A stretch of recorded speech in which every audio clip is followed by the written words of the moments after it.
My natural, visceral, instant reaction, like if a doctor hits you on the knee and your leg kicks out, was a horrified, oh my God, it's the bozo, the clown haircut with the hair on the side. And, yes, and... Oh my God! and Stugotz what happened was Stugotz was looking at me and he saw my face and my face was horrified, and so then the horror washed over him. And then I also noticed it and just saw, incidentally, the best part about Stugotz looking at himself in the selfie camera of his iPhone was that there was an error message that came up and you could only see the top of his head. I kind of like this look.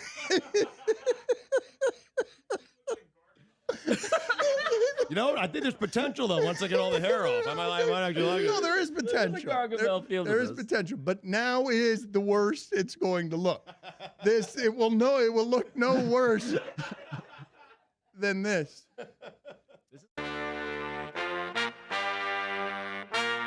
Live from ESPN Studios in South Beach.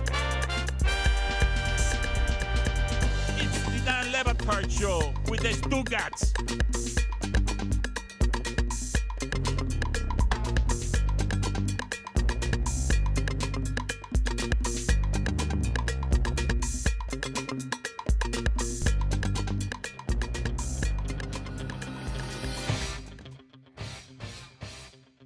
Put it on the poll, Guillermo. Does Eye of the Tiger still hold up?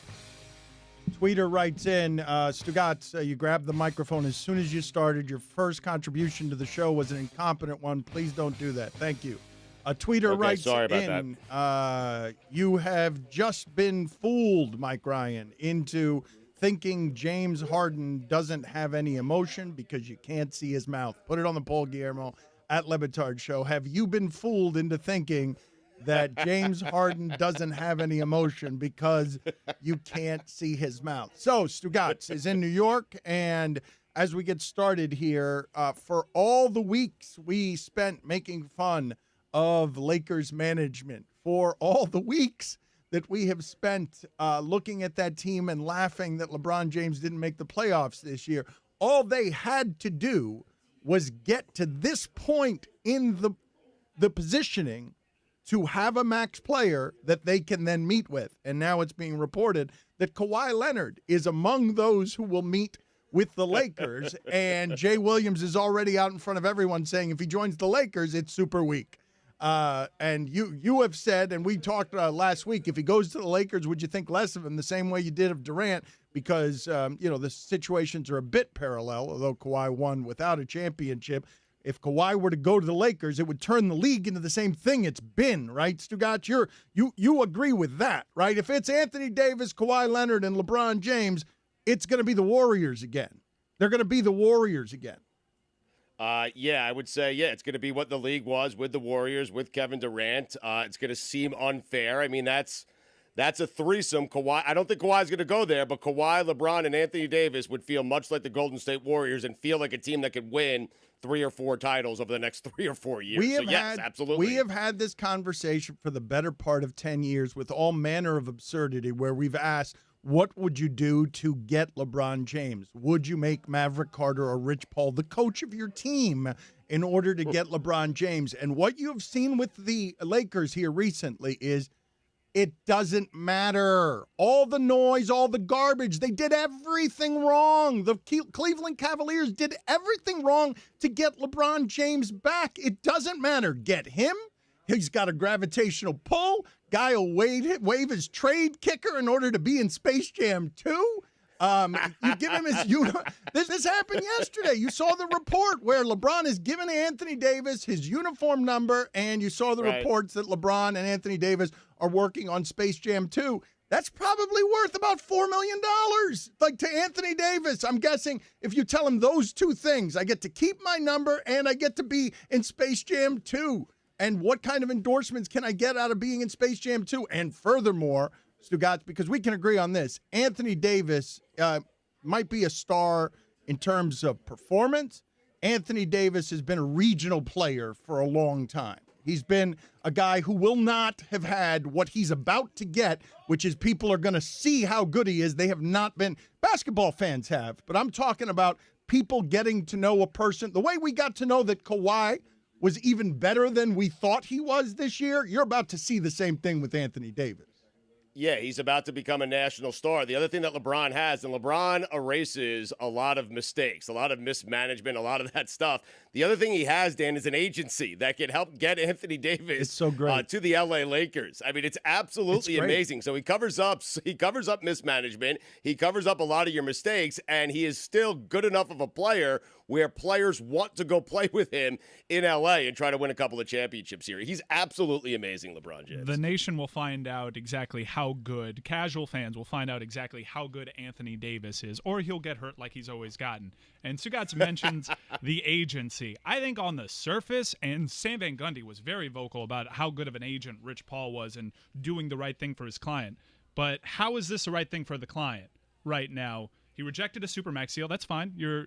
You can go wherever else you'd like. He didn't sign the extension and then get traded. He just left, and he left a lot of money on the table. He waived his trade kicker. Why? Was that in the best interest of Anthony Davis? I mean, I guess in terms of winning, but it seems as though everything that's in the best interest for Anthony Davis seems to be what's in the best interest of LeBron James, more so than Anthony Davis. Well, that one is interesting because I was surprised at how vigorously Stan Van Gundy defended. Rich Paul's job was to get Anthony Davis to Los Angeles, and in that respect, he did his job.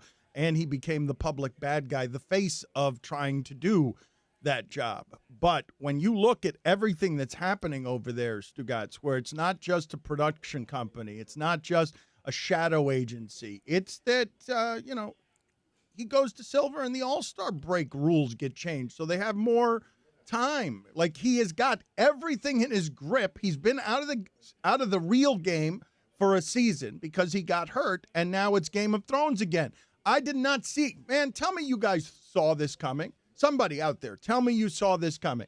We have been talking about LeBron and KD and Kawhi and all these people playing Game of Thrones. LeBron was the king for 10 years, and then Durant made the necessary moves to checkmate him for a couple of seasons, one of which LeBron somehow won in the middle of, right? Like, he won. He beat the Golden State Warriors before Durant got there, but all that... Like, it was Durant, man, the headlines for how long were cover stories, Durant saying, I'm tired of being second place. So he stopped it.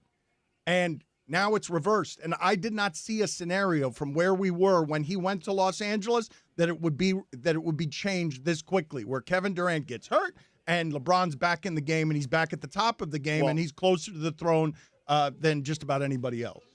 Well, no one could see Kevin Durant's injury. If Kevin Durant wasn't injured, I would have answered your first question a little bit differently. No, it's not the Warriors because we have to wait and see where Kevin Durant goes. So no one could have saw that coming. But, Dan, you thought LeBron was done? Like, you thought he was going to the Lakers and no one was going to be intrigued and wanted to play with him? No, I didn't think he was done. And I thought, look, everyone else was right. I was wrong last year. I thought they'd be a playoff seed, a 4 seed. Right. I thought that they'd be good, and I still think they would have been good if he hadn't gotten injured. But everything that's happened in, I don't know, what is it, like 20 days?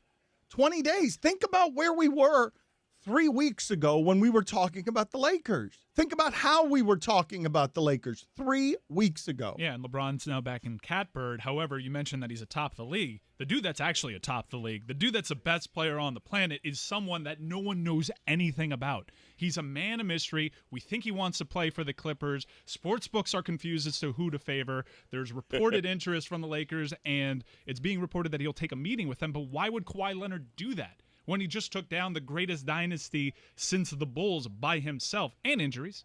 And a lot of injuries. Okay, maybe it was injuries that took him down. But Kawhi Leonard's number one right now. I'm with Mike on that. I'm not certain. Like, why would he want to join that team? He has beaten the Golden State Warriors by himself, and what a way to follow it up by beating LeBron James, Anthony Davis, and the LA Lakers. Why take a meeting, though? Why take a meeting? Why take a reported meeting? Why is he doing that?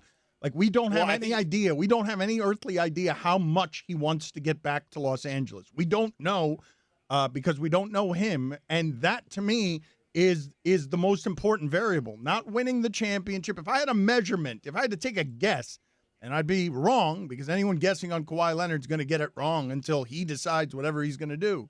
I would look at that and I would be confused by it. I would look at it and say, the measurement has to be how much does he want to get to Los Angeles, period.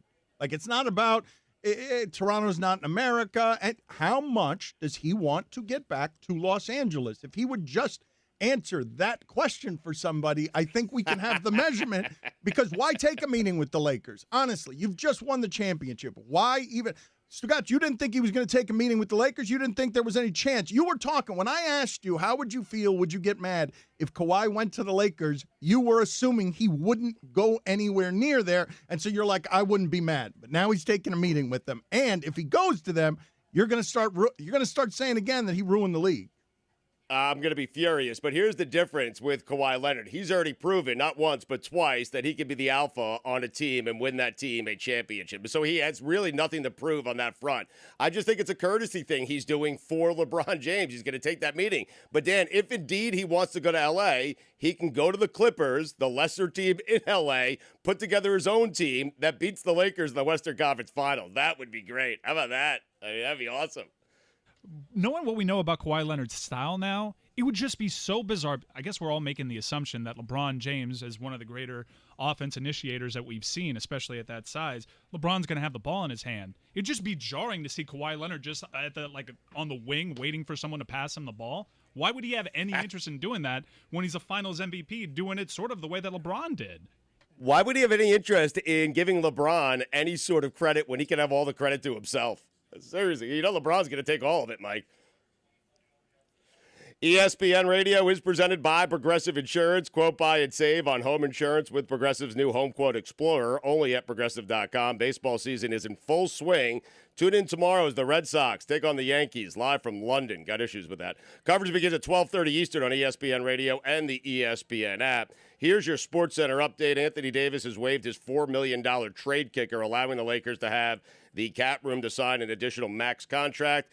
Craig Kimbrell made his Cubs debut. He retired the first two Braves batters, allowed a double and a walk before forcing Freddie Freeman to ground out to earn the save. Glad we went through his entire inning there. With the Vivid Seats app, it's easy to find awesome seats to any game. Go to the App Store or Google Play and download the app and enter promo code CHAMPS at checkout to get 10% off your first order. Don't buy just any seat.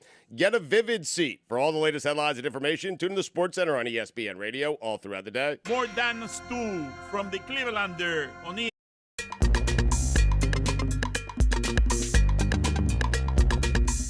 You remember their player Bobby Bonilla? Of course. You remember the contract that they gave him where many years after he's done playing, he gets $1 million every single year, even though he's not playing anymore?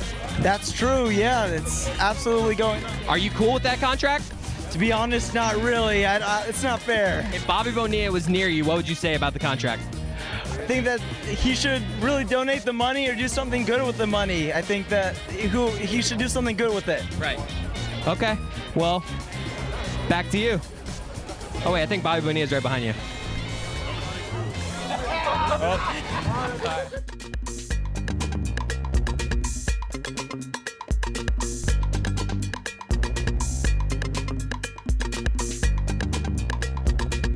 Restrictions apply. Learn more today at Hulu.com. Happy 48th birthday to Elon Musk. And happy birthday to him. I don't care. Good luck. Thank you. I'm Elon Musk. They got the Dalai Lama. They got him. They got the Dalai Lama. Now, they didn't get him on sexual harassment. He did not get caught on sexual harassment, but they asked him who his successor would be as a woman, and he said she'd have to be pretty. And it's like, no, not you too, Dolly. No. The llama said that? The llama said that. Oh, my God. They got the llama. That is shocking. Does the Dalai Lama have to sit through compliance? Does he pop open a laptop, put in a corporate ID and password? What has he been levitating in a cave somewhere and he doesn't know that that's the thing you can't say? Is his news and information not getting out to him?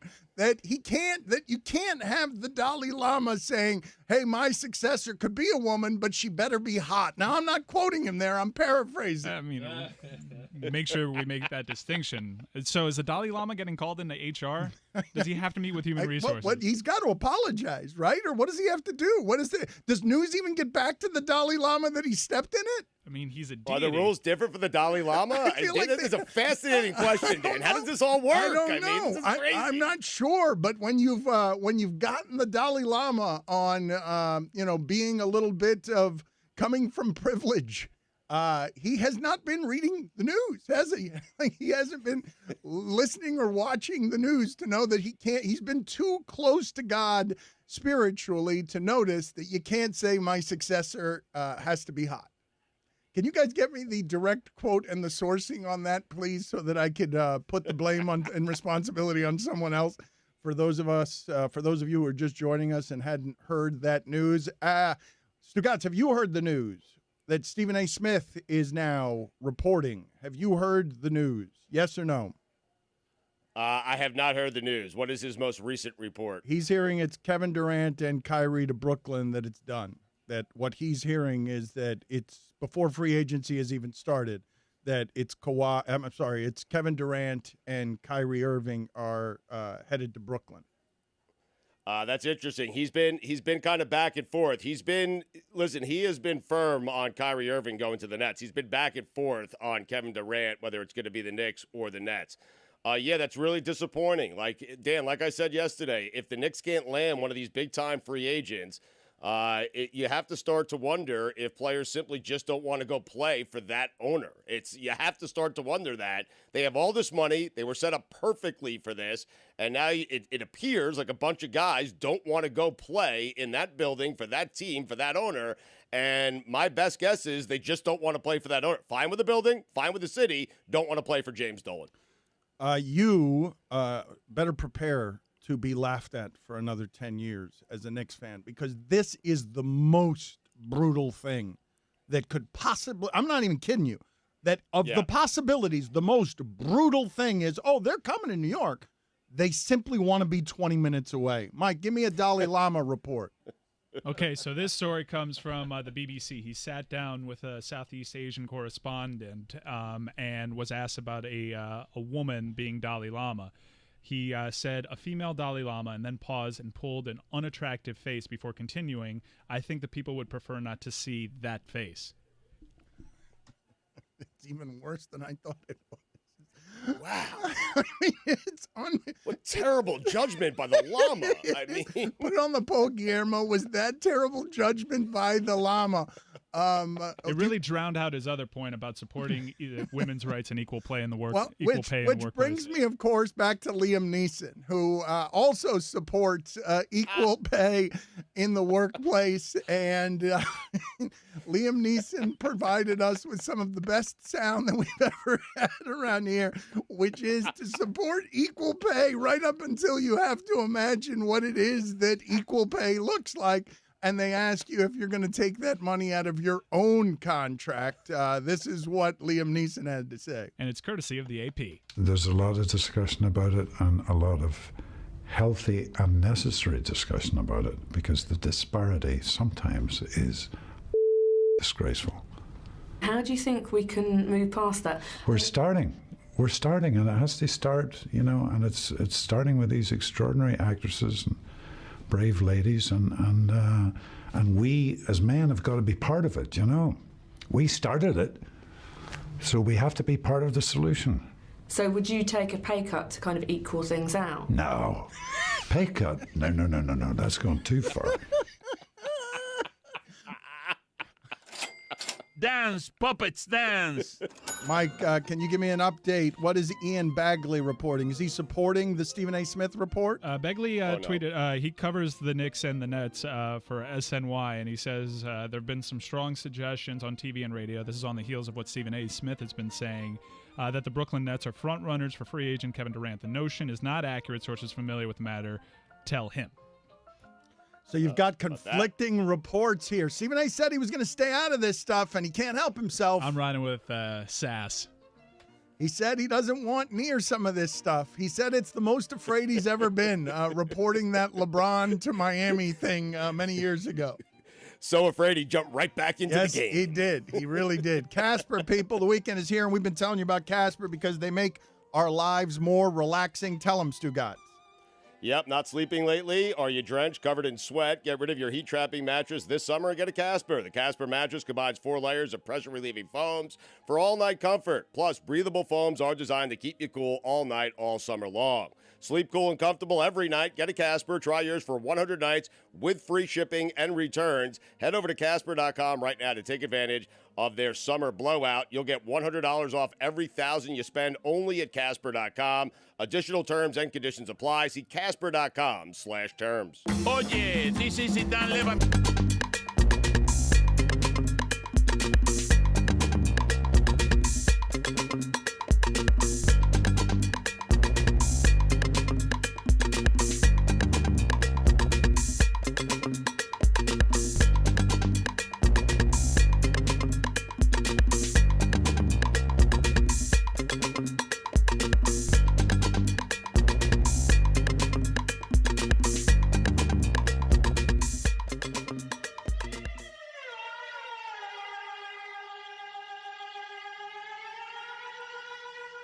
ESPN Radio is presented by Progressive Insurance. The Dan Batard Show is brought to you by Pennzoil Synthetics, taking synthetic motor oil performance to a whole new level. Make the switch to Pennzoil Synthetics today.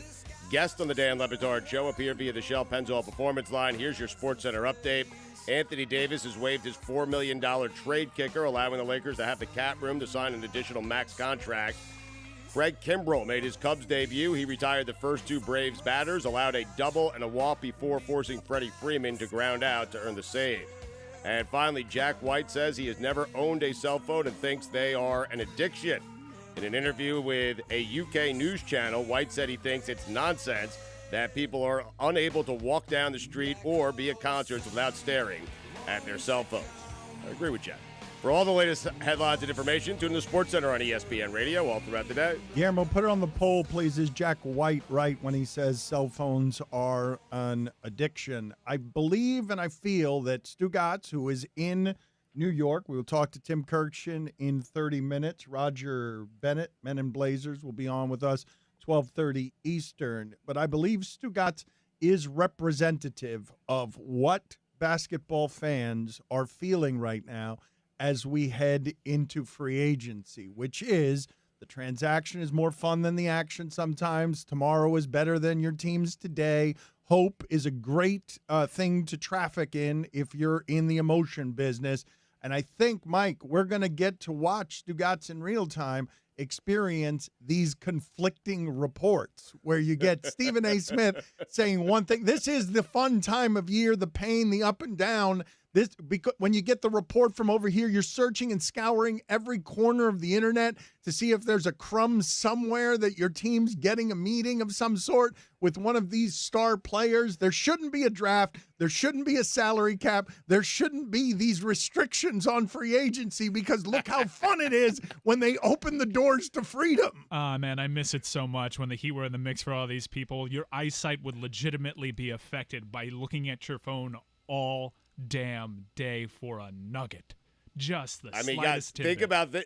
No, but think about this. Like a month ago, Knicks fans thought they were getting Zion Williamson, a healthy Kevin Durant, and maybe Kyrie Irving, and now we're just sitting here with R.J. Barrett. I mean, maybe DeMarcus Cousins. It's absolutely absurd. And Dan, when a report like this is released, I usually do go and try to find any other report from any other source that says something contrary to what it is that Stephen A. Smith is saying. But it's Stephen A. Smith. Like, I'm not searching for anything. If Stephen A. Smith says it's happening, it is happening, my friend. I'm done. Until Chris Sheridan reports something differently, and you're going to be like, wait a minute. That's right.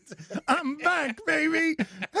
Mark Stein. But it's got to be Sheridan, man. It's got to be Sheridan. Or an IT guy or a cupcake shop owner. That's the real star of this time. Remember when Gordon Hayward took over your 4th of July barbecue?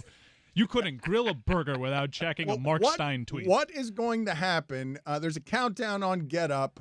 Get Up is going to afternoons next week. doing, I think they're double dipping. I think they're doing the morning show and the afternoons because it's such a fun time in free agency. They've got a countdown, 2 days, 9 hours, 24 minutes, and 30 seconds to free agency. What is going to happen at 6 p.m. Sunday? Nothing, right? Nothing is going to happen at 6 p.m. Sunday, right? I know free agency opens, but is something going to happen that night right away? Well, I heard Woj talking last night, and he was saying if these guys have already decided where it is they want to go, then Sunday at 6 o'clock, you might be hearing those reports from Woj and others that, hey, Kawhi Leonard is going to the Clippers, or he's staying with Toronto, or well, no, that Durant can't be right, though, because Kawhi's meetings are all next week. Kawhi's not going to have a decision, is he? I mean, I'm just going off of what Woj said last night on SportsCenter. He said if these guys have made some decisions, then you'll start hearing the reporting, not the actual, like they didn't sign, not terms, not anything. Just Kawhi Leonard's going to go to the L.A. Clippers. Kyrie Irving's going to go to the Brooklyn Nets. You might hear that Sunday at 6 o'clock. I love that they moved it up to 6 o'clock as opposed to midnight, where we're all like assuming that everything was going to happen at midnight, and then you're up to 1 and you realize it's just a bunch of people that are signing with their own teams. But you know exactly how this thing's going to open. We're going to think Kevin Durant. We're going to think Kyrie Irving. We're going to think Kawhi Leonard. And it's going to be Harrison Barnes signing a 7-year deal with the Kings. And Kemba Walker, right? Kemba Walker going to the Celtics. I know, Stugotz, if you are Kawhi Leonard, and Toronto has done everything it can, okay? Everything it can to please you and do right by you and put the pieces in place so that you would want to stay there. Marcus All opts back in. Ujiri is willing at every turn to do the gambling thing to help you. But if you're Kawhi Leonard, don't you believe, hey, I could go any place and they will find the Jerry West, the Palenka fish, the whatever that will get me the pieces I need because I just saw it. I just won a championship with Kyle Lowry as my second best player. Like I will go somewhere and I will make them matter by virtue of my arrival. And it doesn't matter who's at the top of the org chart. Well, why wouldn't he think that at this point? I mean, he kind of just went anywhere to the Toronto Raptors. And but it wasn't. But they were at the top. They were at the top of the regular season standings. They weren't where the Clippers are. Yeah, but he took that. You're right, Dan. They were a very good team, a very good organization, but he took that team and that organization to places, obviously, that they had never been before. And so why would he not think that he could do the same with the L.A. Clippers, or he could do it just about anywhere that he agrees to sign? Of course he thinks that, and he's probably right. And I think that's kind of the path that he likes to take. I don't think he wants to be with LeBron James. I think he wants to be the clear number one on the team and have someone else be his number two. Okay, you can't know what he's thinking about anything. I don't care what you think about what he thinks or what anybody thinks about he just comes off as an old school guy. Okay. I mean, that's it. It's just my gut. That's all. It's right. my gut. I'm just I'm shooting from the hip here. Is it your gut or your hip? Which is it? Which is it? Sometimes it's the gut. Sometimes I shoot from the hip. I mean, I'm just telling you what I think Kawhi Leonard could, this is what I think about Kawhi. I think he's old school. I don't think he says a lot. He's not going to show his hand. He's not going to show his cards. And I'm just thinking an old school guy like that wants nothing to do with being LeBron's number two. That's it. That's not old school. That's new school. And this is an old school guy, Kawhi Leonard. He's 27 years old. Kawhi may have already tipped his hand, guys, because Kawhi reportedly was offered an all-expenses-paid trip to Barbados if he re-signed with the Raptors. Guess where they found him yesterday? In Barbados. Oh, wow. A crumb, a little free agent crumb.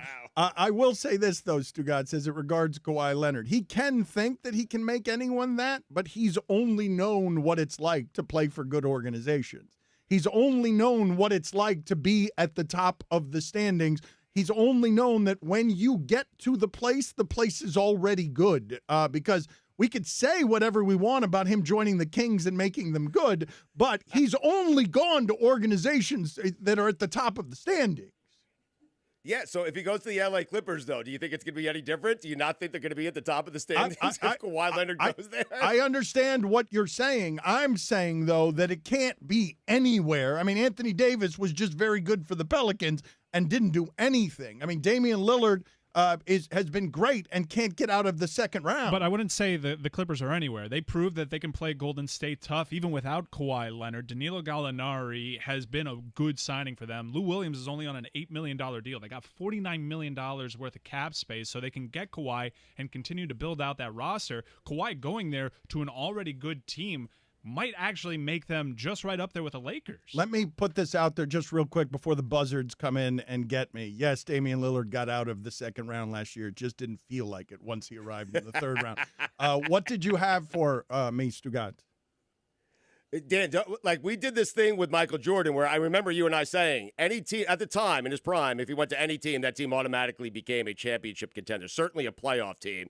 And we've said the same thing about LeBron James. You don't think that holds true for a guy like Kawhi Leonard? You haven't seen enough for Kawhi Leonard where if I say, hey, he's going to sign with the Memphis Grizzlies, you don't think they're going to instantly become a team that has a chance of winning a title? I don't think Kawhi Leonard is as good as LeBron James in his prime, and I would just remind you that we are kind of disrespecting what the Spurs and the Raptors were organizationally. Like, these were teams that were arriving in the Eastern and Western Conference Finals routinely. They were a superstar piece away. Like, for example, you look at Boston. Take a look at Boston right now. Talking about Kemba Walker. We know what a team with Kemba Walker as the best player looks like. We know what they're going to try and do. They're going to try and recreate the Isaiah Thomas stuff with Kemba Walker. But that team is only as good as Jason Tatum and Jaylen Brown become. They've got to be better than Kemba Walker in order for them to be that kind of competitor. They got to be better than Lowry and DeRozan in order for them to be that kind of competitor. And Kawhi went and did that as the final piece in Toronto. I don't know that he could have done that with the Atlanta Hawks last year. I think it's disrespectful to how hard it is to get to the top of the standings to say so. You understand what I'm saying? I do understand what you're saying. I will also tell you the Raptors were look, they made the playoffs, top of the standings. All that is great. The Raptors were nothing until Kawhi Leonard. Okay, got very there. good. They were nothing. Okay, they're nothing. Okay, very good. They were a Okay, good punchline. talk. We made All fun right. of the Raptors. All right, good talk. Good talk. I appreciate Seriously. it. Appreciate it. Tell them about Blink, Stugotz. Go ahead and tell them. All right. When do you want to spot that burglar? When he's casing your home or after he's inside? Probably before he gets inside. It's a logical guess there. Ask John, whose Blink camera alerted him of burglars trying to break in while his family was home. Blink motion-activated cameras are wire-free, set up in minutes, and run on 2 lithium batteries that last up to 2 years. No contracts, totally affordable. In fact, Blink systems start at just $79.99. Home security just got easier and a whole lot more affordable. Visit blinkprotect.com/Dan today. That's blinkprotect.com/Dan. This is the...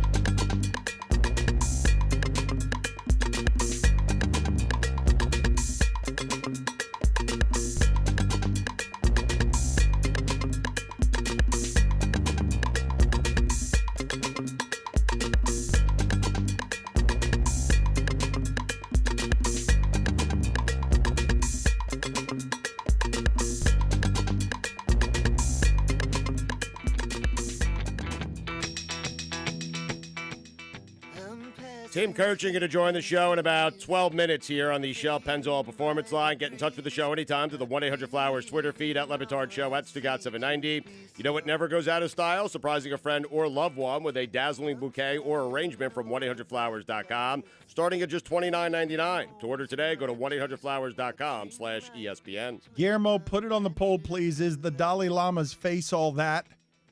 At Le Batard Show on Twitter. Tim Kurkjian going to join us here in about 10 minutes. I want to get to Chris Cody in a second because he's got 11 tweets from Tim Kurkjian recently about gloves. Just about gloves. 11 tweets. He went on a tweet storm. I think, if I'm not mistaken, Tim Kurkjian has a book that is titled Everything You Wanted to Know About the Infield Fly Rule or something like that. Or tell me the title of the book. It's he's written about either an infield fly or a sacrifice fly, and he's going to join us in 10 minutes. He loves baseball. He says by his own admission he doesn't know about anything except baseball. His most recent book is called I'm Fascinated by Sacrifice Flies. Okay, so he's got 11 tweets on gloves. Mike, do you have the fanfare ready so that we could just get 11 Tim Kurkjian tweets from Chris Cody? It's actually 10. Okay, let's do it. It's a top 10 list. Very good. Number 10, Chris Cody. Today is Brandon Phillips' birthday. He was very good defensively. In his honor, please share any stories or observations about gloves. Hashtag best of all Tim. That was the opener. So I had to give that one. So now Okay. he has. Now these are his thoughts. So he was taking entries from people, and then he just was like, you know what? But I'm going to give you my glove story. So here they are. Number 9. Many MLB players won't let anyone touch their glove, so not to mess with its shape. Touch mine, Phillips said, and we will fight. I once foolishly asked Mark Bellinger if I could try on his glove. I would kill you before I would let you touch that, he said. How do we feel about the reading Chris is doing so far? Because there are 8 more of these to go, and I don't trust him. I've lost faith in him. You're doing all right, Chris. Let's push through. Give me one more. Push through. Bellinger. I felt it all the way here from New York. Yeah, we were all sort of wincing here, and I'm like, I can't do 8 more of these. This is how it's going to be read. I can only tolerate one consistently bad reader around here. Chris squinted his eyes on number 10, so I'm thinking we might get a brow wipe here on number 9. Are you losing eyesight? No. Number 8, Chris Cody. Biggest glove I've ever. All right, get out of here. Go walk to the ocean. Get out. You had another chance and you blew it. Get out of here.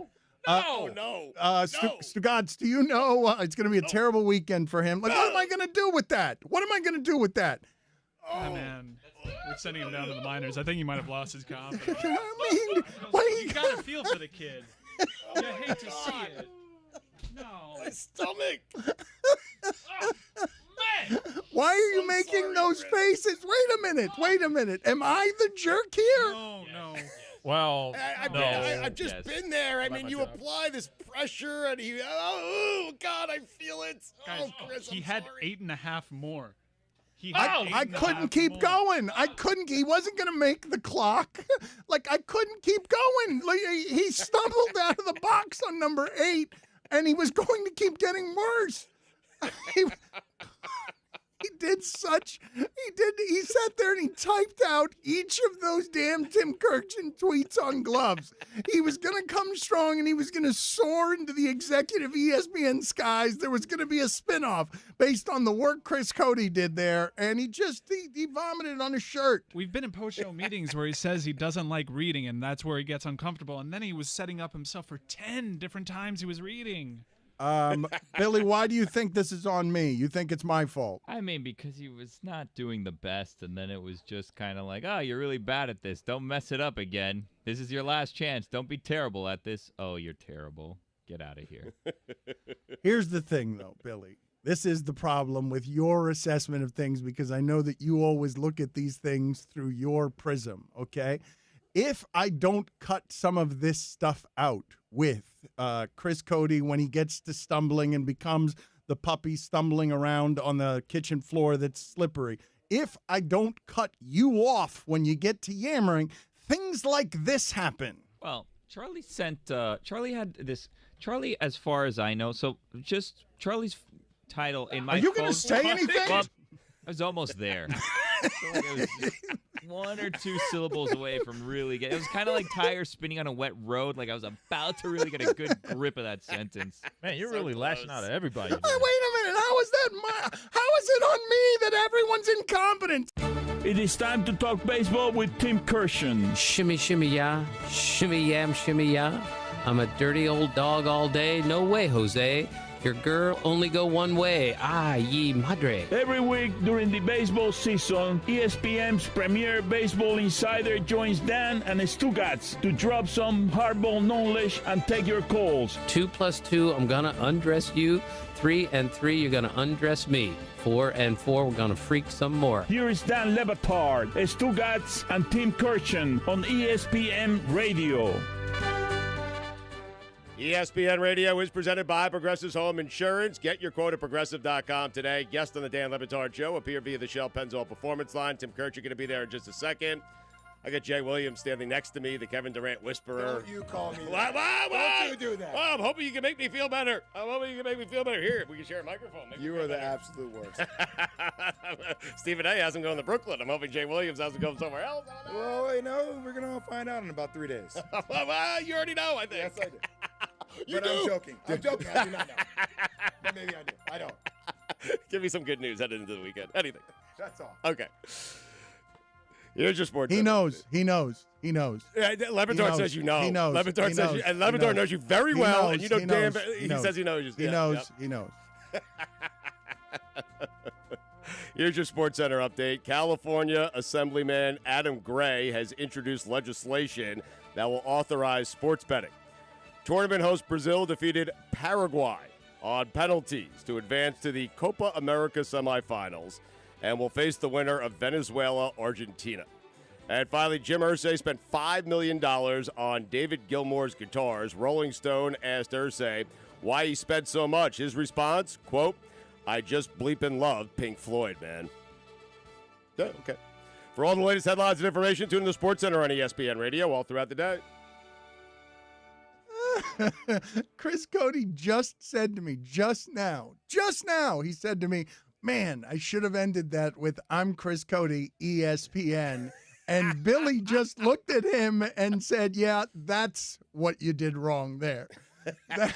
So it would have saved it, though. It would have. Agreed. It would have saved it if he had done that, but he was a puddle of sweat. I'm sorry if you're just joining us. Chris Cody just went crashing and burning into a sewage ditch. So Tim Kurkjian is with us now, and there were 10 tweets about gloves that you had today. Can you give us an encapsulation, your favorite glove facts that you just gave the people who follow you on Twitter? Well, Rene Gonzalez used to carry his glove in a Wonder Bread bag, and I asked him once, why do you do that? And he said, well, their slogan is no holes. So he didn't want any holes in his glove when he's trying to field ground balls. So that's one of them. Oral Hershiser told me that when he used to keep his left index finger outside the glove when he was pitching, it would kind of flutter a little bit, and that meant his curveball was coming. And so he had a little piece of leather to go over the finger so he could keep it out of his glove, but they couldn't see the finger twitching a little bit. Jeff Manto used to carry 13 gloves and mitts with him on road trips because he would play all different positions. He told me the equipment man hates me. Walt Weiss wore a glove that was so old, so beat up, so worn, he nicknamed his own glove the Creature. So those are just 5 off the top of my head. 6 is Nick Punto, former infielder, who used to had a really old glove, but to keep it lubricated and to keep it stiff at the same time, he would put suntan lotion on it, Aquanet hairspray, he would put Glade air freshener on it, all to keep it the way that he liked it. Joe, you're on with Tim Kurkjian. Go ahead. Go ahead, Joe. What's the origin of the term crow hop, Tim? That's a good question. I guess the way that you catch a ball and get your feet in place to make a throw, I guess would look like the way a crow would hop across the lawn in order to get some food or whatever. That's the best I can do, and they do look similar. Not the crow, but the little hop you have to make to get your feet set to make a throw to the plate. Tim, the New York Mets. What the hell? 20 blown saves, Stugotz. 5 games in a row, they had a lead and lost. They haven't done that since 2011. Their closer, Edwin Diaz, has given up more earned runs this year than he gave up all last year in like 72 appearances. This is a complete meltdown, and yesterday was just about as bad as it can possibly get. Nick, you're on with Tim Kurkjian. Go ahead, Nick. Hey, Nick. Hey, Tim. I'm Nick. I was wondering if the Cincinnati Reds are going to be buyers or sellers for the trade deadline. And I was also wondering why Davey Concepcion is not in the Baseball Hall of Fame. Thanks. Nick, why are you listening to this show? Nick. Davey Concepcion. That call was perfect in so many ways. Yeah, please get it so we can play it again at the end. I want to relive it. Just get it so that I could ask, so I can play it for Tim again at the end. Go ahead, Nick. Do I? Should I answer the question, or did you laugh enough that I'm not supposed to answer it? No, go ahead and answer. You can Okay, answer either way, Nick. He's Tim. Whatever you want. I don't think they're going to be buyers or sellers. I don't think they have enough money to really buy. But they're building a nice little team there, believe it or not. Their pitching is pretty good. So I think they're going to hang on to the young guys that they have and try to keep getting better and maybe even make the playoffs next year or the year after. I think that's the goal. And Dave Concepcion was a really good player, but I believe he only got 17% of the vote, was the most he ever got in all his years on the Hall of Fame ballot. And I love that guy, but he's not a Hall of Famer for me. Over the last 10 years, has more talent been squandered by a team than what Cincinnati has done to simply Joey Votto? Like, is there anywhere else in the sport where you're looking at a team just not being able to do anything around a guy who is that good? It's him and Trout, right?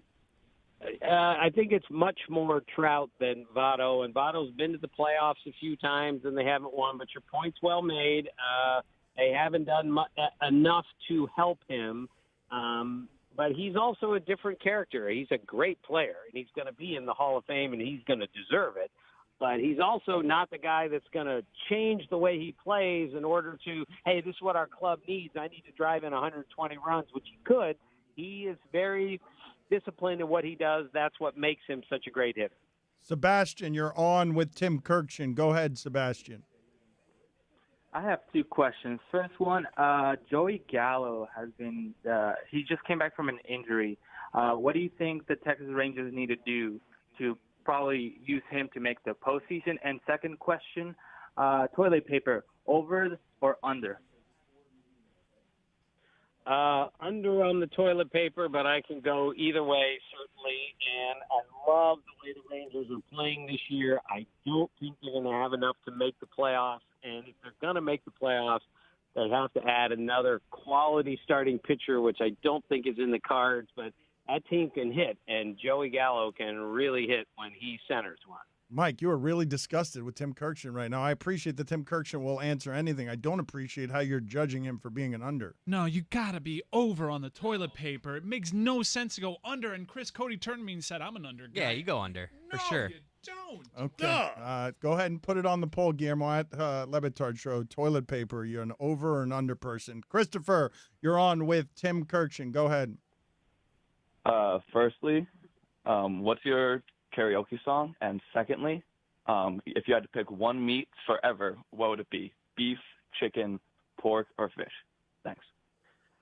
I like them all. Chicken would be my go-to. I have never, thank God, done karaoke, and I wouldn't even know where to start with a song. I would say something by Elton John, but I would butcher it so terribly that I wouldn't even attempt it. Does Quinn Snyder look like the guy both selling the white powdery substance and the guy buying the white powdery substance? Jenks, you're on with Tim Kurkjian. Go ahead, Jenks. Two-parter, Tom. Funnier segment, looks like or SVP's Baltimore accent. Second one, would you survive SVP reading your favorite looks like? I'm sorry, would I survive SVP what? Reading your favorite looks like. He's asking you to compare the games, the way you laughed with SVP doing his Maryland accent versus the looks like game, and would you simply die if Scott Van Pelt was doing the looks like game in the Maryland accent? Right. And if there were a bunch of O's in there, no, I would never get through it. Scott is the master of all accents and dialects. You have to live in Maryland like Scott and I grew up, and I still do, to truly understand how different the Baltimore accent is from where we grew up, like 40 miles away. And he embellishes it, but it's absolutely beautiful. I am totally helpless against him when he uses that accent, especially when he has the long O's. And if he ever read the best look like game in the Baltimore accent, I could not stop for $1 million. Does Herm Edwards look like the supermarket manager who says there's a right way and a wrong way to stack those cans on his shelves, and guess which one you did? Does Jeff Fisher look like Happy Hour at Applebee's? Michael, you're on with Tim Kurkjian. Go ahead. Hey, Tom, why is Dale Murphy not a Hall of Famer? And is there another player with back-to-back MVPs that is a Hall of Famer? Thanks. Dale Murphy is not in, regrettably, because he has a low batting average for an outfielder. In today's metrics, he didn't walk enough times. He didn't have a significant number of extra base hits, meaning he didn't hit 500 homers and have a zillion doubles. He was a great player, and that's a great question. I'm not sure if anyone's ever won back-to-back MVPs and didn't make it to the Hall of Fame. I know every position has a back-to-back MVP, and I think they're all, well, Barry Bonds, obviously. Was Juan Gonzalez a back-to-back MVP? Was Juan Gonzalez? I don't think he was back-to-back. I think he won. No, I don't think he was back-to-back. Nick, you're on with Tim Kurkjian. Go ahead. Nick, you're on with Tim Kurkjian. Go ahead, Nick. Hey, Nick. Hey, Tim. I'm Nick. I was wondering if the Cincinnati Reds are going to be buyers or sellers for the trade deadline. And I was also wondering why Davey Concepcion is not in the Baseball Hall of Fame. Thanks. I thought that was live again, and he called himself Nick twice. It's a call. So he loves the Reds. It's all good. I've already answered the question. Does Jackie McMullen look like your piano teacher who grows impatient with you for clearly not practicing what she asked you to? Does Danny Ainge look like a 6 a.m. tea time? Does Terry Francona look like an elderly cartoon turtle who retreats into his shell every time he hears a loud noise? Does Will Cain look like the guy who bought his wife a treadmill for Christmas? Dance, puppets, dance. I feel like Chris Cody was hurt. Mike, is Tim Kurkjian still there? Because Chris Cody, I feel like he was hurt, that he felt like Tim Kurkjian just picked the Scott Van Pelt accent over the looks like game. And I don't think he answered that question, but Chris Cody reacted as if he was hurt by the answer. I feel like he answered it, and he gave the wrong answer. I'm Chris Cody, ESPN. Dollar Shave Club, Stugotz. It's the weekend. And a lot of people are looking like a hot mess, but you can fix that with Dollar Shave Club. They make it easy, efficient. They clean things up. Tell them, Gotts. Yep, Dollar Shave Club is way more than razors. You name it, they have it. I use it. As a Dollar Shave Club member, you know you're getting the absolute highest quality. And right now, you can put the quality of Dollar Shave Club's products to the test. Their ultimate starter sets have basically everything you need for an amazing shower, close shave, or clean teeth. The best part is you can try each one for just $5. After that, the restock box ships regular size products at regular prices. Get your ultimate starter set right now for just $5 only at dollarshaveclub.com/Dan. That's dollarshaveclub.com/Dan. You are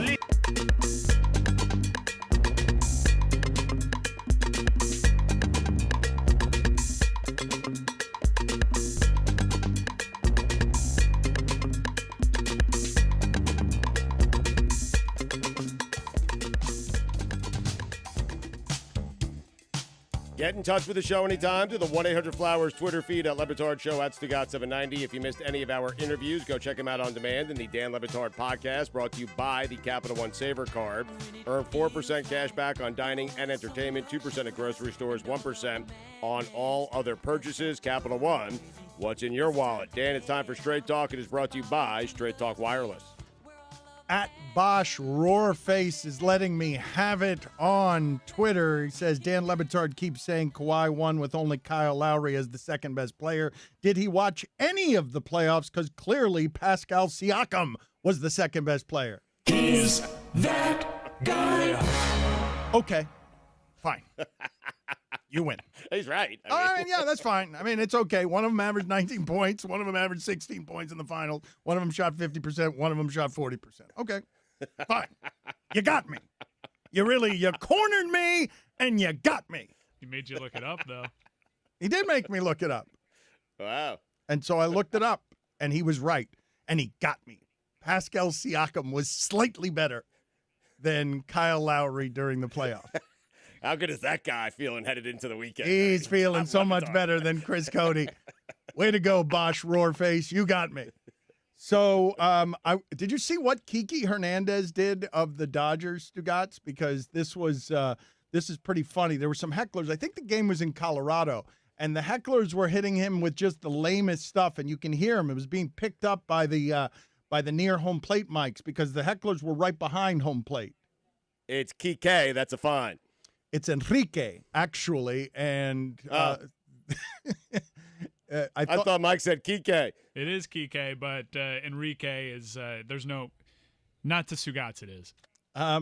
His name is Enrique. They call him Kike, I guess. I call him Kike because his name is Enrique. Anyway, the people fine behind is $3. Okay, very good.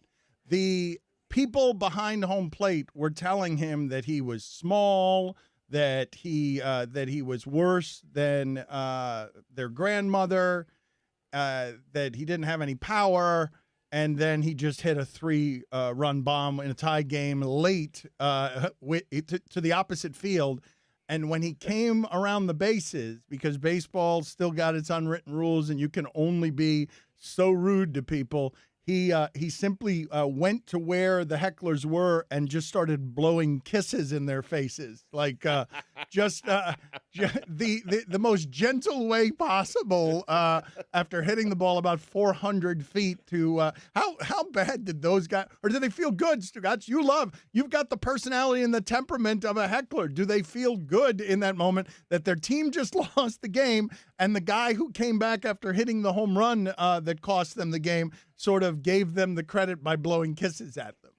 See, hecklers are funny, man. It's because when you heckle, you're making it all about you. And so I don't even think you mind the result there. You don't mind that your team lost. You don't mind that you were embarrassed. You had a guy after a home run. You heckled him so good that he felt the need to come over to you and blow kisses. And that means you were on TV. You were part of the action. You were part of the game. You're a story that's going to be talked about the next day on ESPN. This worked out very, very well for the hecklers. Good job out of them.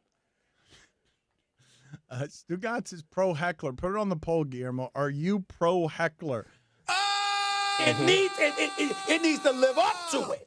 It needs to live up to it. I'm sitting there like this. Kawhi This is goes what to he's the been Clippers saying. and wins the chip, then it will have lived up to it, right? When I give you an A-list, what I'm doing is I'm touching on a fresh topic. I'm not saying the same thing that I've been saying for a week. The fact of the matter is that if Kawhi goes to the Lakers, we know what's going to happen. We know in Toronto, they're going to be the favorites. And the Clippers. Now, you got me there. You got me there. Max is right You got me again. there. That is Stephen A's list. I don't even be talking to Pablo like that. I got you. That is Straight Talk. It is brought to you by Straight Talk Wireless. Everything for less, only at Walmart. Drink all day, play all night. Let's get it popping on the Dan Le Batard Show.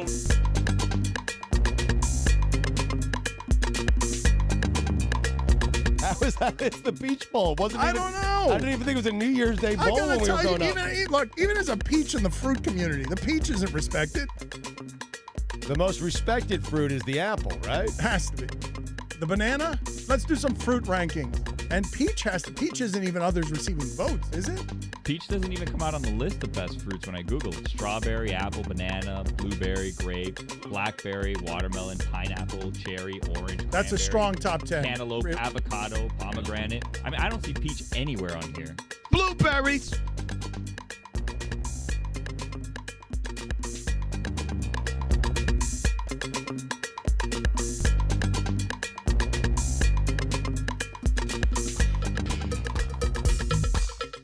ESPN Radio is presented by Progressive Insurance. Guest on the Dan Le Batard Show appear via the Shell Pennzoil Performance Line. Here's your SportsCenter update. California Assemblyman Adam Gray has introduced legislation that will authorize sports betting.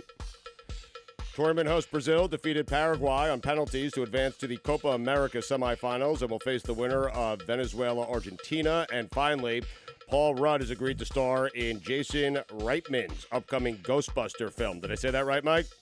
Yep. All right. The film will be a continuation of the original franchise that began in 1984. The 2016 reboot won't factor into the film. For all the latest headlines and information, tune in the Sports Center on ESPN Radio all throughout the day. We've got some sound of Cookie Monster singing Take Me Out to the Ball Game. We've got some sound of John Buccigross reading Roy Bellamy's Cookie Monster tweet. We've got some sound of Will Kane saying people need to line up to apologize to Pelinka. We'll get to all of that sound in a second. I love that all the noise of the last month doesn't matter. All the Lakers needed to do was get to free agency with 2 stars and the opening for a 3rd star, and they've gotten to that. And all of the articles and everything we've said about Lakers mismanagement, none of it has mattered much. But before we get to all of that, Stugotz, can I interest you, because you don't like the proliferation of data, statistics, analysis that's overcome sports, can I interest you in a stat that shows you the average yards of separation that a wide receiver gets and who are the best at creating the amount of average yard separation? Because the guy who most of you would guess is not the best. Because I'm guessing most of you would guess Tyreek Hill, right? Isn't that who you guys would guess? On average, gets the most yards of separation on every route that he runs. Does that stat interest you in any way, Stugotz? You want me to move on to other less mundane topics? No. Tyreek Hill is certainly one of the first guys I would choose if you were to ask me that question. But I am interested in this stat. This is actually, to me, this is a very interesting stat, yes. I'd go Tyreek and Odell with his route running. Does such a great job of getting open. With at least 100 targets, the only people, according to James Coe on Twitter, better saw more separation than Tyreek Hill. The names may not impress you. Adam Humphries, Dede Westbrook, Jarvis Landry, Julian Edelman. So it's slot guys. It's guys who are getting the separation not down the field. They're getting the separation on the linebackers going, 4 yards down the field. I mean, that's just super impressive by Tyreek Hill, considering who covers Adam Humphries and the guys in the slot. That's correct. That's insane for Tyreek Hill. That is correct. That is correct. So, but it's one of those spots where the stats can fool you, right? Because the stats by themselves don't mean anything. Saying Tyreek Hill averages 3 yards of separation, that's pretty impressive by itself. But unless you start factoring in that one of them's doing it down the field and another one's doing it laying down in a zone. Right. Yeah, for Jarvis. I mean, I'm not impressed by Edelman, not impressed by Humphries. I'm with Mike. That's as impressive as a stat as you could have for Tyreek Hill. I mean, Adam Humphries is a guy who will have 100 catches for 200 yards. Who cares? I mean, Jarvis Landry was it was a huge point of contention down here that all his catches would go for 3 yards. He had like a really embarrassingly slow combine speed, so it's not a foot speed thing with the other guys. It certainly is for Cheetah.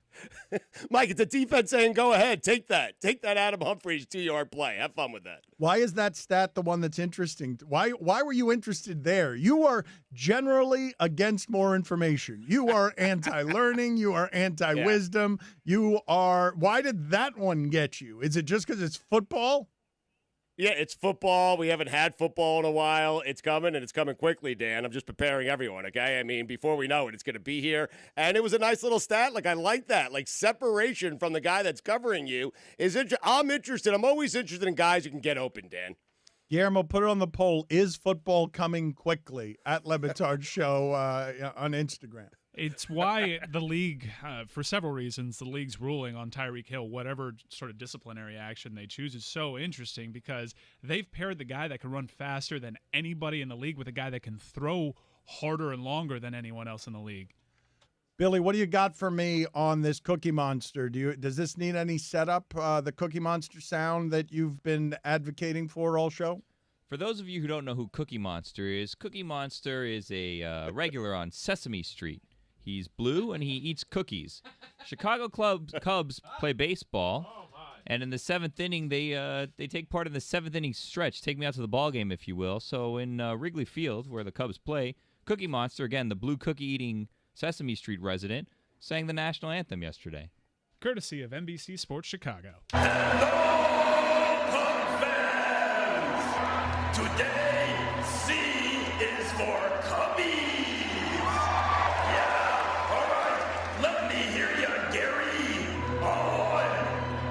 2 or 3. Take me out to the ball game. Take me out to the crowd. Buy me some peanuts and cracker jack. Me not care if me ever get back for his root for the Cubbies. If they don't win, it's a shame. For it's 1, 2, 3 strikes you out and the old ball Guillermo, was there a accompanying video here that would give us the information? Was this Cookie Monster puppet is in the booth, and then who is the voice? Is it the actual voice of Cookie Monster? Is it a Cookie Monster impersonator? Can we see the person who's singing, or is it just the Cookie Monster is singing? So Cookie Monster, again, the blue, puppet, Muppet. He's not. Is he a Muppet or a puppet? Oh, funny you ask. He's not a Muppet. Why is He's it just funny? a monster. Why, He's a monster.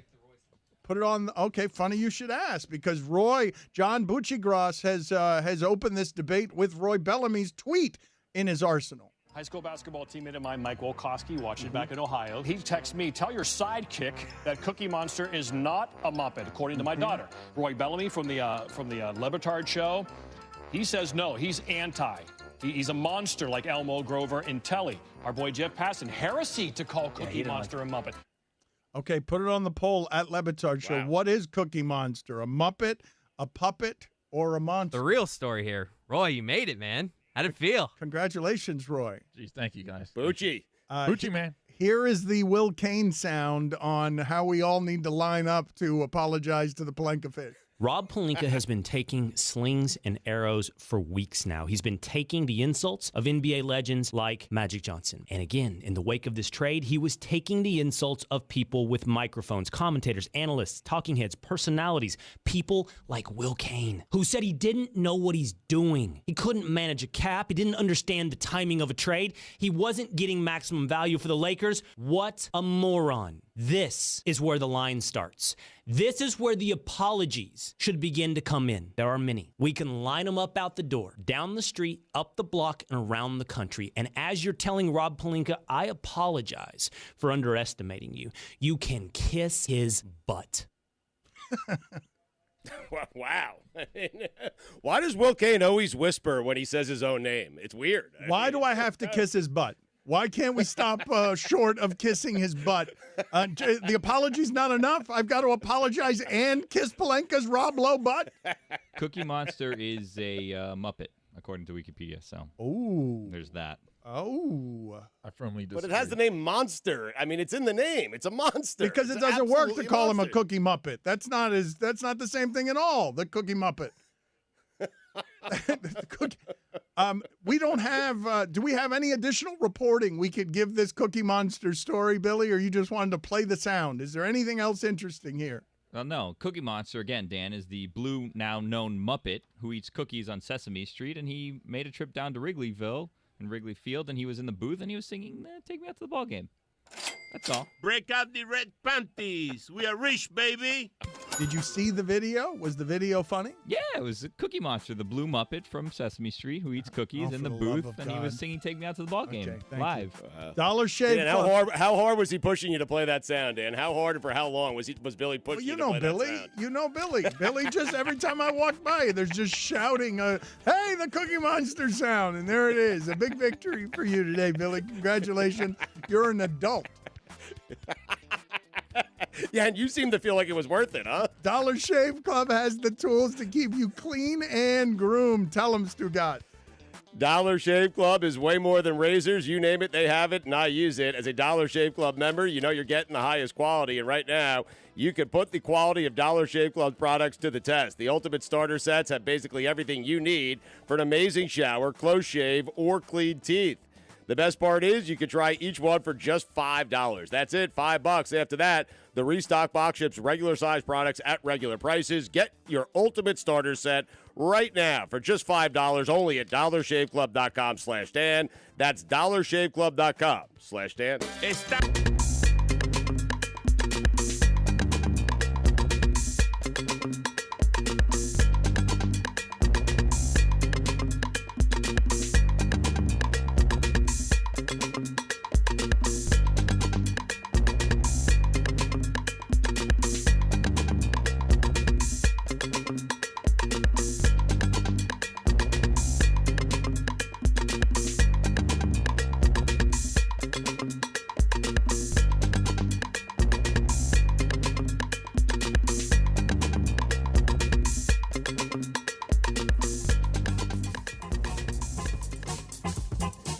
Want to meet J-Lo at her concert in Miami?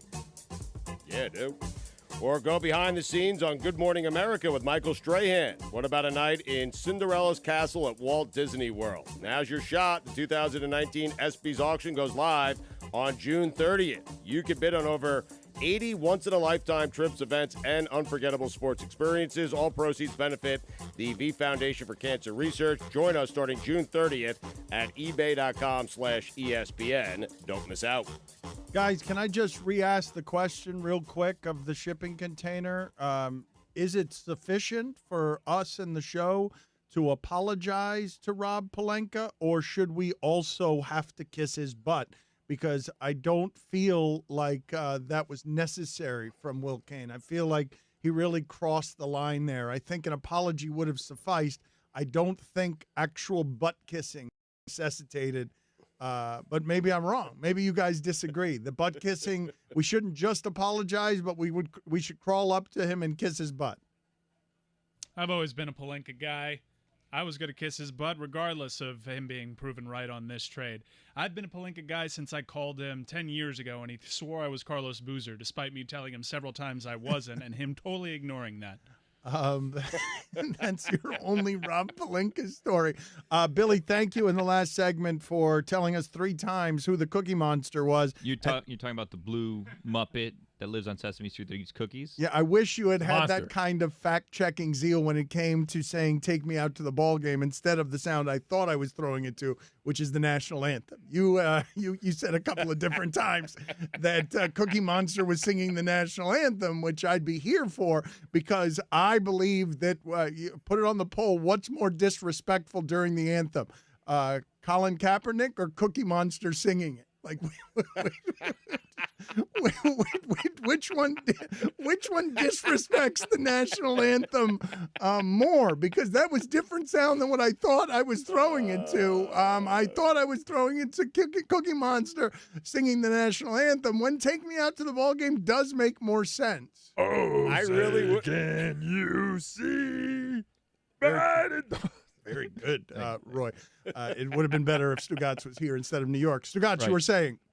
I'm sorry about that. I really would have loved to see the reaction because someone would have been outraged, right? Had Cookie Monster actually sang the national anthem. You have to think that would have been a major story today, don't you? Someone would have been upset. Hold on. Can I try something? Can I try something? Do your Cookie Monster singing the anthem again? Oh, say, can you see? Okay, now can you do your Louis Armstrong impression? I see trees are green. Yeah, it's the same one.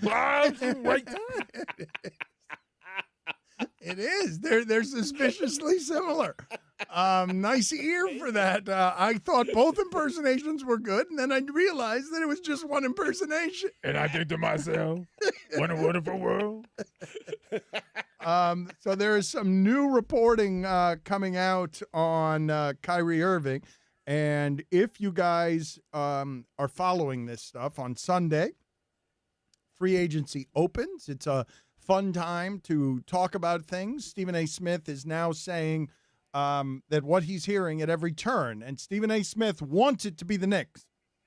Stephen A. Smith has not been bashful about telling you that he's advocating, recruiting for Kevin Durant to come to the Knicks, begging for Kevin Durant to come to the Knicks, but he is now reporting that everything he's hearing is Brooklyn.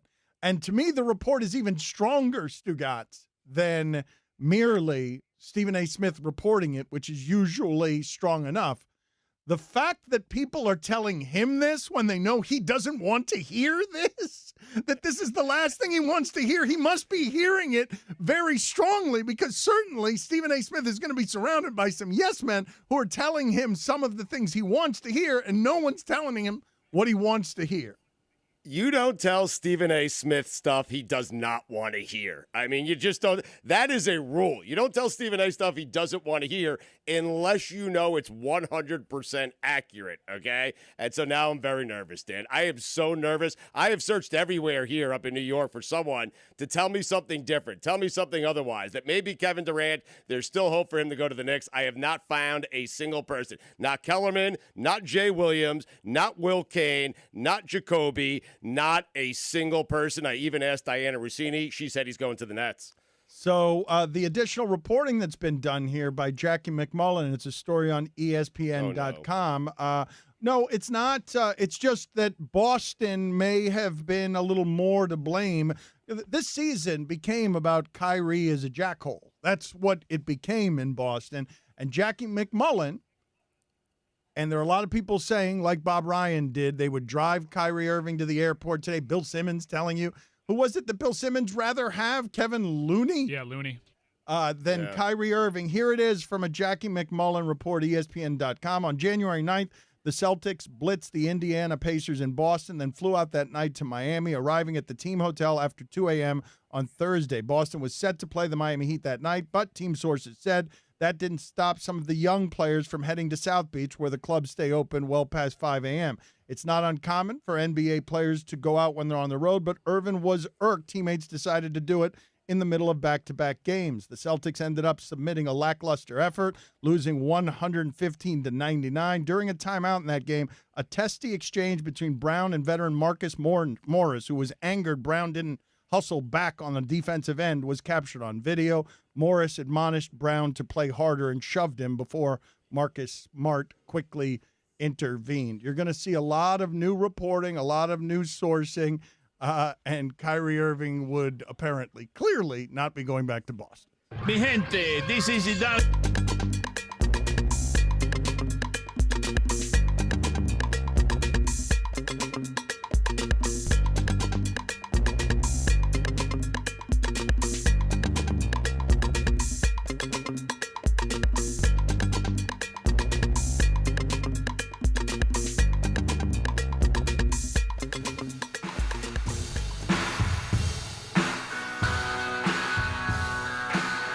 ESPN Radio is presented by Progressive Insurance. Guest on the Dan Le Batard Show appear via the Shell Pennzoil Performance Line. Here's your SportsCenter update. Wimbledon matchups are set. Roger Federer and Rafael Nadal could be set up for a semifinal battle. The starting lineups for the Major League Baseball All-Star Game are set. The Astros have the most starters. Mike Trout was the top vote getter for the American League, while Christian Yelich had the most votes for the National League. And finally, Eazy-E was buried in a flannel shirt, jeans, and a Compton cap. For all the latest headlines and information, tune in the SportsCenter on ESPN Radio all throughout the day. So Stugotz has told us he's got something for, I guess, baseball or Red Sox or Yankees or London. He's got something for somebody over there. But before we get to that, I saw that May is the first month that people have noticed that New Jersey sports books are doing better than Nevada sports books in terms of action. And I think what's going to happen in this country and around sports, when you hear Kevin Arnovitz talking about owners looking for additional revenue streams as they look to pull back 30 games on the season, that some of that money they're going to try to make come from gambling. And I think what you're going to see erupt here in not very long, Stugotz, is just like marijuana is all of a sudden non-stigmatized in a way that you have cannabis businesses, popping up everywhere. Right. I think that we're headed toward that. When I was surprised to see that New Jersey would do better than Nevada on sports books this quickly, this fast after, gambling is something that's available in New Jersey, and just the amount of, or not just gambling, but gambling on sporting events in a way that is legal. This is just going to be some floodgates of it's going to be oil wells popping up of money everywhere. No question about it. Listen, they're still fighting to be mainstream, especially cannabis, but the gambling portion of it is really interesting. Like, once this becomes legal in every state, don't you wonder, like, is this going to hurt Vegas at all? Is Vegas going to be okay? Like, because when you say that, Dan, that it happened this quickly, where more money is being made out of the sports books in Jersey than in Las Vegas. So now you have people who say, hey, why do I need to go to Vegas when I could just walk down the street and place a bet right there in New Jersey? I wonder. This is going to kill Vegas. I really do. I think Las Vegas is dead. Oh, there it is. What do you mean? All right. Yeah. All right. Dan, I guarantee you people agree with me. Okay. Guarantee it. In fact, everyone in the room over here that I'm in the office, they are all putting thumbs up and agreeing with me. Vegas, dead. Okay. Done. See ya. All right. Very good.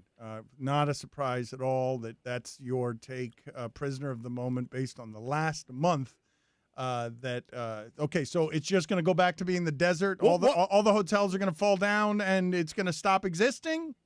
Well, I don't know exactly. Well, listen, the stratosphere, that should have happened to that place a long, long time ago. The fact that it hasn't is a complete, that's a shock to everyone, okay? But this is absolutely going to put the stratosphere out of business, okay? Dan, all I am saying is you go to Vegas for one reason and one reason only. You go to gamble because you can't gamble legally. Stugotz, you go to reason. Why else would you go to Vegas? Stugotz, really? Are you serious? You're going to tell me you go to Vegas for shows? You go to Vegas for shows. Stugotz, really? you think that Vegas is... Will Kane just popped in. He agrees with me, by the way. He says you owe me an apology, and you got to pat me on the fanny afterwards. How about that? Okay. What was the take that he had yesterday about something emotional? What was the take that you guys were making fun of him about? Because he went do it in a major on something that had nothing to do. Oh, we gotta come on, help me out here, guys, help me out. Oh, so what was the controversial take that he did do it? Oh, it was at the end of the show. Russell Wilson. He was like, yes. Russell Wilson. Dipping his toes into political waters, yes. Yeah, which was essentially innocent children shouldn't die. And Stugotz essentially did do it in a major to Russell Wilson when Russell Wilson finally ventures into that game. That is what he did. He immediately took Russell Wilson's immigration stance and turned it into do it in a major, do it during the Super Bowl, do it during the playoffs. What, Stugotz? What? What did I tell you about the noon hour here up in New York at the Seaport? It is better than Radio Row at the Super Bowl. All of a sudden, Will Kane is sitting right next to me with his beautiful head of hair. How about that? I heard there was airtime. Is there airtime around here? Look at this. There's a microphone and a camera. Yes. You agree with me on Vegas, right? It's dead? I have no idea what you're talking about. You gave it. You shook your head. I was right. Beautiful head. It is a beautiful head. Can we get someone around here that I could discuss gambling with whose take isn't going to be Vegas is dead? Who's in big trouble? Who's anybody? Is there anybody that I can someone discuss say this? Gambling? I can help you. What's up? What does it mean, other than Vegas is dead? What does it mean that New Jersey, for the first month anyone can remember, what, Stugotz? What you took one you took 1 month of sports book betting, the first month anybody can remember when anyone other than Vegas got this kind of money in America, and you turned it into knocking off Vegas entirely. You don't understand why I would want something by degrees, a few stops short of that. His earlier report, though, on it possibly being in California, that could seriously affect a large part of Vegas's business, because a lot of it comes from people making the drive or the flight over from California. And if they're going there for gambling, which there is a large chunk that go there for the party and the shows and the entertainment and all the other things that are available in Las Vegas, but there's also a huge chunk that goes there for gambling getaways. And if you can do a lot of the same stuff in California, you're not incentivized to leave town. Okay, Stugotz didn't have anything there. Let's go ahead. Well, I think Mike said it so well. He agreed with me. What else is there to add to that right there? Vegas is dead. Let's talk about whatever it is that you've got about London and Red Sox and Yankees. Here's the problem. This is one of sports' best rivalries, okay? It's the Red Sox and the Yankees, okay? It feels like a gimmick, the fact that we're playing these games in London. We're playing them in a stadium that David Price says is smaller than the stadium he played in high school, okay? And so all of this is baseball's best rivalry. It doesn't need gimmicks. And the fact that we're sending this over to London, all of it feels gimmicky to me, and it doesn't feel right, all right? It's Red Sox, Yankees. It doesn't need anything. It should be played at Fenway Park or Yankee Stadium. It should not be played in London in a shoebox, essentially, where everyone's going to hit a ton of home runs. Baseball doesn't need that. For this particular series, this is the one time where baseball actually doesn't need gimmicks. You have two legendary teams, a great rivalry. You have two passionate fan bases in Boston and New York. And I just have, Dan, I object that we're sending this thing to London. And not only sending it to London, making a mockery out of the entire thing with this stadium that they're playing in that is smaller than David Price's high school field. To me, it is just ridiculous. And I ask this question every year. What is London sending back to us? They get one of our best sports rivalries in Red Sox and Yankees. We're just throwing them that. We're throwing that over the pond, okay, to London. What is London sending back to the United States of America? Do we get anything in return for Red Sox and Yankees? Do we? Does London do anything for us? But you talk about this has nothing to do with the Red Sox and the Yankees. Has to do with growing the sport overseas. Like you're saying that this is like hurting the Red Sox and Yankees. They're not doing it for them. They're doing it to grow the sport. No, I understand that, but you could send any two teams over to London, and that's going to help grow the sport in London. It's going to help grow the sport. I don't think the two teams you send, are the Red Sox and Yankees, which are the two teams you actually don't need to send. I don't think you need to send them. You could send any two teams. You could send the A's. You could send the Pirates. It doesn't matter who you send. The people of London are going to be happy that they have baseball regardless. So it doesn't matter who you send. Stugotz, I strongly disagree. This isn't the NFL, which has a foothold already in that market, and you could survive sending the Jaguars over there once a year. Baseball, as it is losing popularity in this country. If you're trying to expand the game of baseball in that country where it's nowhere near the popularity of football, you got to send the best two teams because no one's coming out for Padres. And they do bring their Premier League soccer teams play over here, and they don't bring the worst teams. They bring the good teams that we have interest in seeing. They bring them for preseason tournaments, Chris. They don't bring them for meaningful games.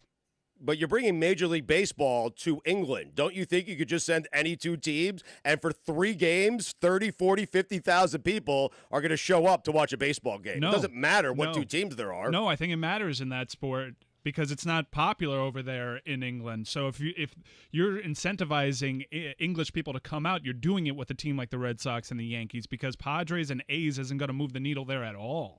No, I think you're incentivizing them by giving them something that they rarely get to see, which is Major League Baseball, and it doesn't matter which two teams you send there. Well, and we we're should at a be sending our stalemate. two best teams. We're at a stalemate, Stugotz, because we agree to strongly disagree. disagree on this, and there's no middle ground to be made.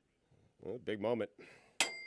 Let's go. My private jet isn't going to fuel itself.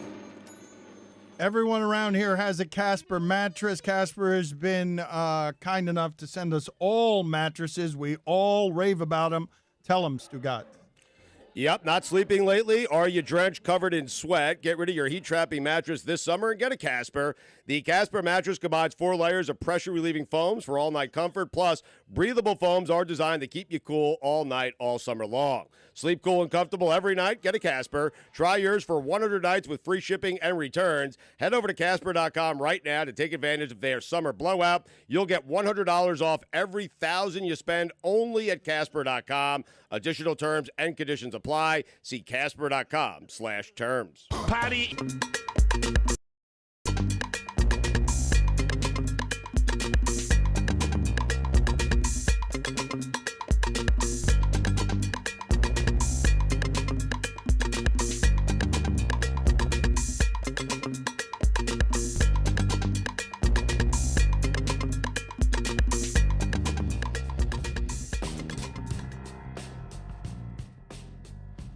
If you missed any of this show, you can listen to all 3 hours of the Dan Le Batard Show, plus the Miami Local Hour, and our Best of podcast on demand on the ESPN app. And subscribe to the Le Batard and Friends Podcast Network, featuring South Beach Sessions, Stupidity, and Mystery Crate, out today. New episodes every week. Please rate and subscribe. It's all available in the More tab of the ESPN app.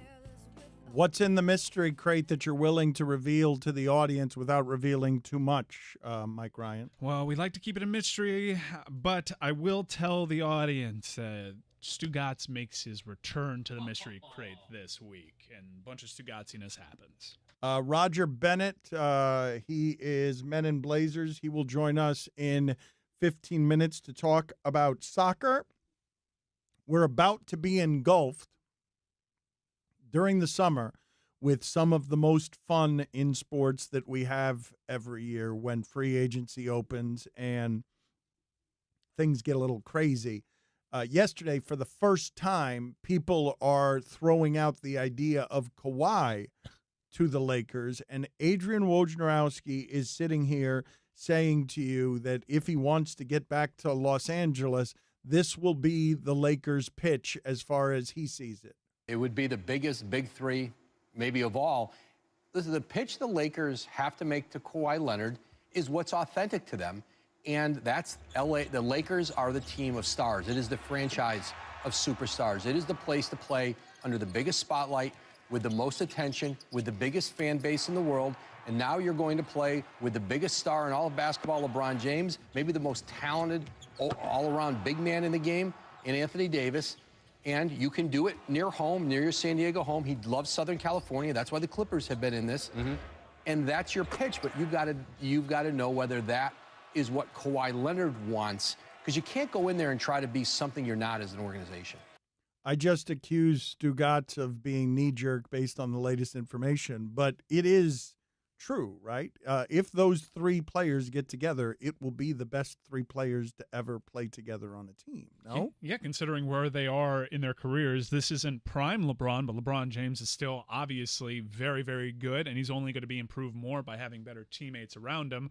Make a solid argument right now that the best basketball player in the world is Kawhi Leonard, and someone that would be pushing him if he's healthy for a consistent amount of time, it's probably Anthony Davis. So that's better than the Heat big three. Well, who finishes second in the best three players ever put together on a basketball court? Is it Pippen, Jordan, and Rodman? Is it Steph, Clay, and Durant? I think it's Steph, Clay, and Durant, considering Rodman's game all-world rebounder and defender, but his game was pretty limited, whereas, I mean, these are guys at the height of their powers. How about Kareem, Magic, and Worthy?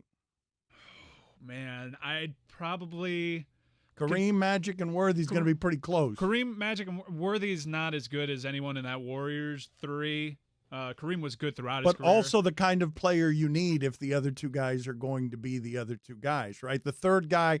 James Worthy could have absolutely done some of the things Scottie Pippen did when he was left to his own devices in Chicago, if he had been the lead guy on a team instead of the number three, right? Yeah, but it's the war. Clearly, it's the Warriors and whatever monstrosity that would be in Los Angeles. It's just so weird to picture Kawhi there now. I don't understand. Explain to me what it is that's happened here, because this part is a bit confusing to me.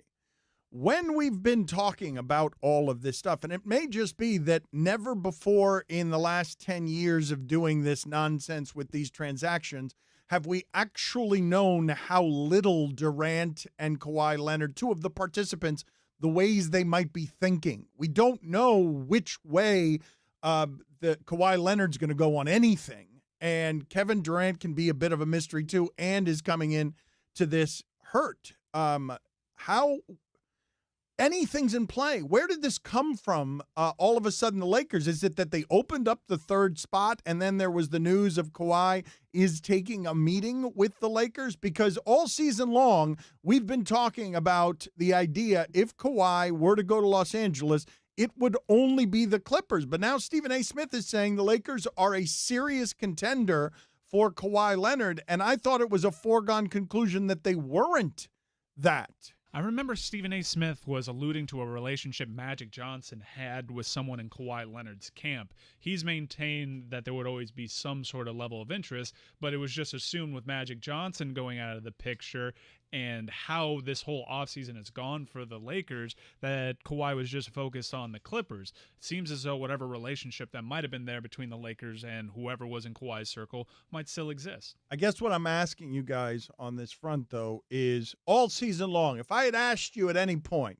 before the last 2 days, Kawhi to the Lakers, yes or no, everyone's saying no to that, right? Everyone's saying no to that. If I'd asked you a few weeks ago, Durant is going to New York, it's going to be the Knicks, not Brooklyn, right? That's as recent as what?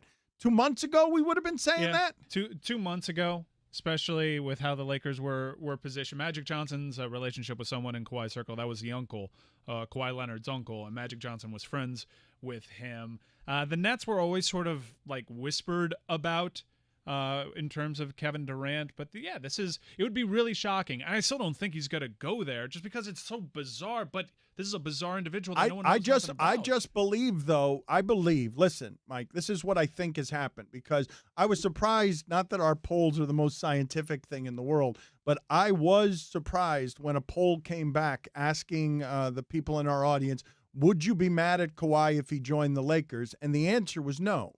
The answer was no. I think if I re-ask it today, it's different because it has a chance of being more real than you think it was the last time I asked you the question. Because back row, how do you feel if I tell you right now, news breaks, Kawhi Leonard is joining the Lakers?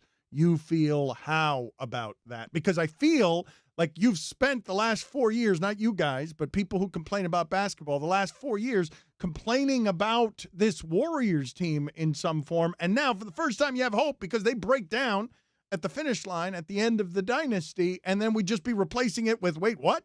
3 better players getting together? I would think lesser of him because he's kind of been the different guy, and now he'd be giving in to what all the big guys are doing. I think there's the real risk if he does that people will turn on Kawhi Leonard very quickly. It becomes a hated team, and Kawhi Leonard has already sort of gone through the villain thing. He just stayed quiet throughout it, and by saying quiet, we changed the narrative surrounding him too. Remember how upset Michelle Beadle was at him at Get Up, but he also does earn something by having done it on his own already, something that Kevin Durant didn't have, because a lot of people were just holding that up. Maybe at the heart of the Kevin Durant Warriors thing was just unfair, and we were just pointing to him giving up on Oklahoma City as an excuse to excuse our behavior. Did Anthony Davis pay $4 million for the number 23? Basically, or is Anthony Davis being paid $4 million for appearing in Space Jam 2? Which one is it? That for sure is happening. Man, look, this is amazing. I don't know. We've talked before, and we're gonna be talking here in a little bit to one of the men in Blazers, Roger Bennett. You should always be careful, by the way, on following a show's Twitter polls as a sample, because according to Clay Travis's poll, 40% of America is rooting against the women's national team. Oh, what? That was scientifically done by Clay Travis asking his own followers. It's such a good question you ask, Guillermo, because the idea that LeBron can have a production team and a shadow agency in a salary-capped sport where you have to get your advantages where you can get them, and then next thing you know, Anthony Davis is just saying, yeah, I'll give up $4 million in my trade kicker because he can make some of that money back just by whatever stardom, whatever opportunities present themselves with Space Jam 2. Man, Anthony Davis is a cardboard cutout as a personality. Like, that guy hasn't given you anything in terms of charisma publicly, not announced. Not the only thing you know about Anthony Davis that might be fun is the idea that he's got a unibrow. Maybe the other thing is that for a while there, he was one of the guys who was jumping out of his car and videotaping himself dunking on driveways. But you haven't seen fun or charisma from Anthony Davis. I'm here for annual remakes of old movies starring just LeBron and whatever basketball players he can pay under the table to come play with him. Bienvenido a Miami on the Dan Le Batard. Who are you? Who are you? You okay? Oh, you okay? That's my boy. You good? Are you okay? You good? You got rid of that I was cough? going to say, you guys are going to get it pretty Are you okay? You good? Yes. You good? It's John Lovitz, by the way, if you hadn't figured it out.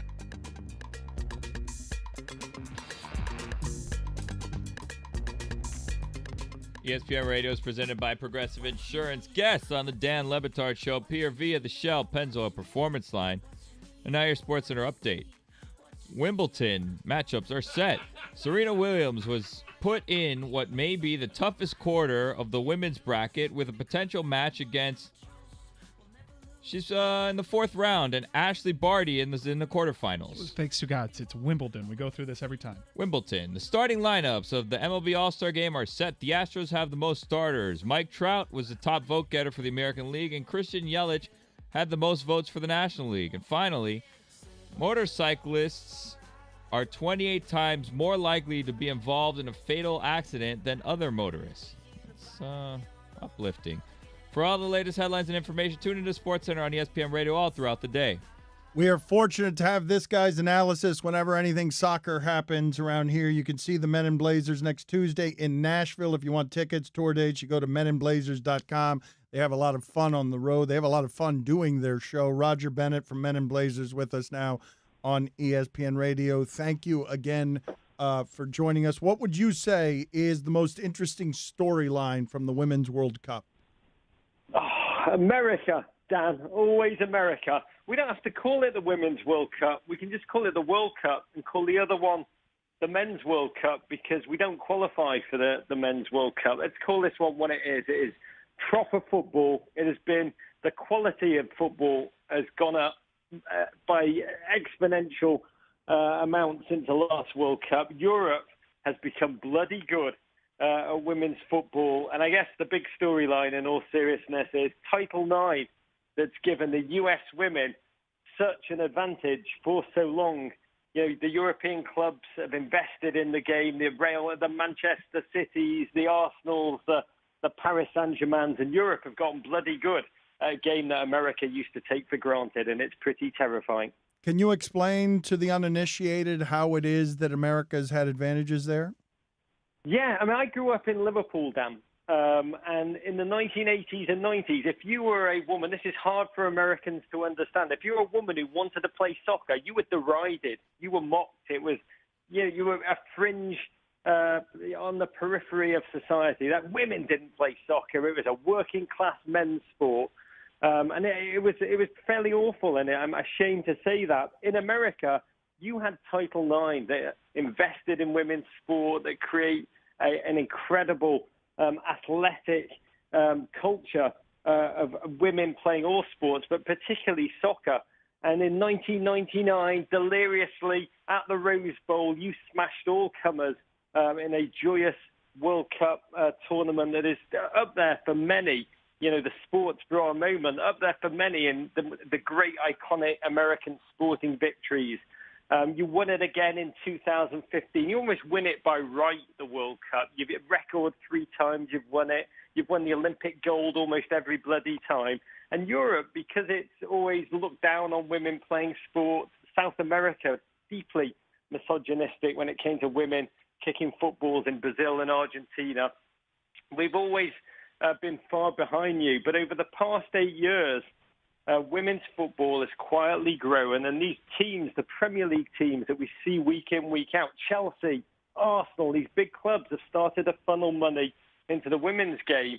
And the American teams that have just smashed all comers athletically, physically, they've really just run over their opponents. These teams, the Europeans, the French, the Germans, the English, even the Spanish, who are a real newcomer, the coaching is better there. They are technically, tactically savvier. And it's been a real challenge to the Americans who've come almost like linebackers to smash their opponents, and they're having to keep up with kind of fast, clever, pacey, almost like wide receivers who are starting to run rings around them. And today we've got America playing France, the home team, and it feels like the Battle of Winterfell. It's like that exciting, this clash. Can America deliver the glory that we've almost become accustomed to? But France think they're going to do it. You can see the Men in Blazers next Tuesday in Nashville. For tickets and tour dates, go to meninblazers.com. Roger Bennett with us on ESPN Radio. You mentioned the misogyny of the rest of the world. For all the problems America has there, it is ahead of a lot of the world. Is this U.S. team, because it's so powerful, strong women in so many ways with opinions, is it internationally viewed as divisive? That's such a remarkable question. I love America. I've always longed to live here as a kid. I moved here. I became American last year. The American team, to me, are remarkable and joyous. You Americans, you love your winners almost in 2 ways, Dan. You know this. You love your dream team, your 1992 Olympic team who smash Angola, Charles Barkley dunking on some kind of hapless opponent and then elbowing him in the side of the head for good measure. Or you like your miracle on ice. You're a scrappy. Who can believe it? Oh, my God, America did it against the odds. This team have always been more like the dream team, the 1992 kind of glory. And it remains to be seen. This World Cup has been very confusing to the women. They went off. They are in a equality lawsuit against their own sporting federation, who they sued because they believe that the U.S. soccer is favoring their men's team, and they're making, in their mind, cents on the dollar that the men are, despite their glory, despite their victory, despite the money that they're bringing in. They started this World Cup by smashing Thailand 13-0, and it felt great at the time. But the honest truth was, Thailand are a pub team. In fact, saying that is disrespecting pub teams. They are so new. They barely play. It was a miracle they even got to this World Cup. And it almost built too much confidence for this American team. They needed some adversity. Like Mike Tyson says, until you get punched in the mouth. Everybody's got a plan until they get punched in the mouth. We don't know if this team can face up to the adversity that they're currently confronted in, which is a little bit confusing for them. And yes, in the eyes of the world, the 13-0, celebrating every goal as if it was an act of wonder, created definitely a distaste in the Europeans' mind, and the French, the Germans, the English. In the past, they used to fear this American team, who were more powerful than them, more athletic than them. They are desperate to take down this American team. And the French team, you know, they'll be motivated. We gave them Jerry Lewis. We gave them David Hasselhoff. We gave them Woody Allen, and they'll be looking for some payback today. How close is France to being as good as the American team? It's so hard to tell. They have got some deliriously good footballers. The best club team in the world is in Lyon, where they just had much better coaching than the American coaches can provide. So their talent level is extremely high. Look, I love America. America, in my mind, still has presented the best individuals as a football team. This American football team, if it plays as a true collective, will win this game this afternoon at 3 o'clock. The French, they're playing at home. They've got the pressure of their men having won the World Cup. They won't be the first team to ever hold the Men's World Cup and the Women's World Cup. Psychologically, it's an incredible pressure, and the French, sporting-wise, do have a beautiful habit, I'd say, as a former Englishman, to choke under pressure. But this American team, you know, they've got so much going on. They have to beat their opponents. They talk smash mouth, so the expectations are high. There's a jersey that Alex Morgan made, which is USA versus everybody. And it really has become this team against everybody. They're playing their opponents. They're fighting the equality debate. You know, this week the president has got involved in terms of some of the political manifestations of what they stand for. And the thing that can beat this American team is themselves. If they're focused on the game, if they are absolutely focused on the game, they will win. But if the distractions off the field are still front of mind, they will be absolutely overwhelmed and they'll go down, which will be so terrible for the future of the women's game in this country. England and Germany, how challenging would they be compared to France? Are we watching today? Are we watching what feels like the championship game?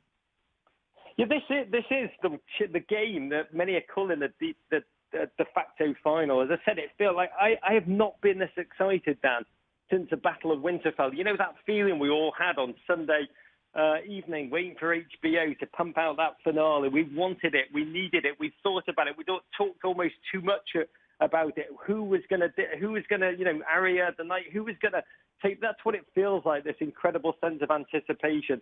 However, you know, England are. The English team, I tear up when I watch them score a goal. As I said at the top of this interview, watching those women, what they've had to fight through, the misogyny, just the lack of support, the lack of investment, just the lack of belief.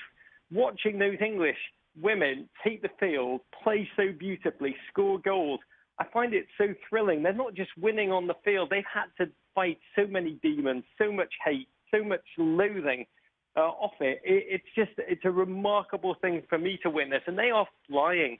They are flying. Their manager said after they won yesterday in their quarterfinal, they smashed a very good Norway side. Their manager said these women are having the days of their life, and they really are. So it's a joy. I'd say it's a World Cup that is great for the women's game. It's great for the future of the sport. There's nothing better for the future of the sport than to have so many competitive teams. Germans are always, their mentality is always, even when their team is not of the best pedigree, the mentality always lifts them above other teams. They are a true threat. It's the greatest thing for the game that there are so many competitive teams, and it's a true challenge for the American game. We have always treated victory as a divine right. Let's just turn up, we'll be coronated. And the big question is whether U.S. soccer and the powers that be in this country can adjust to this new reality where we're just not dominant by divine right, but we have to invest, we have to engage the African-American community in a way we haven't really started scouting, youth developing in the Latino and African-American communities. This is still a very white suburban team. And so it'll be very interesting after this World Cup, Dan, the extent to which the powers can take stock and build a strategy and realize that their unique competitive advantages have been eradicated. But we are America. We win. but we have to evolve. Roger, always a pleasure. Thank you for making the time, sir. Oh, damn, we didn't even get to talk about Kung Fu fighting or Tracy Chapman, which is really We the were reason very I come on your serious. We show. were very serious. We were breaking down the game. It's a very important game. You can come back on, soon, and we'll talk about those things, okay? It's a joy to be with you. To Monday. American We'll talk glory, to you Monday. courage. We'll talk to you Monday. See you later. Bye. Ponte los patines. Time for some ads. Tissot, people, we're telling you, they'll make you look better than not just your wrist, all of you. Tell them, fake Stugotz. Thanks, Dano. Intro. Tissot is the official watch of the NBA. Each of those Tissot timepieces delivers quality performance and traditional luxury. The Tissot Chrono XL is a great watch for those looking for a sporty chronograph with Swiss technology at an unbeatable price, while the Tissot PR100 family of watches brings together sporty and feminine details for a collection that is bold, romantic, and ideal for the modern woman. Shop Tissot at us.tissotshop.com and at all select watch and jewelry stores nationwide. 305.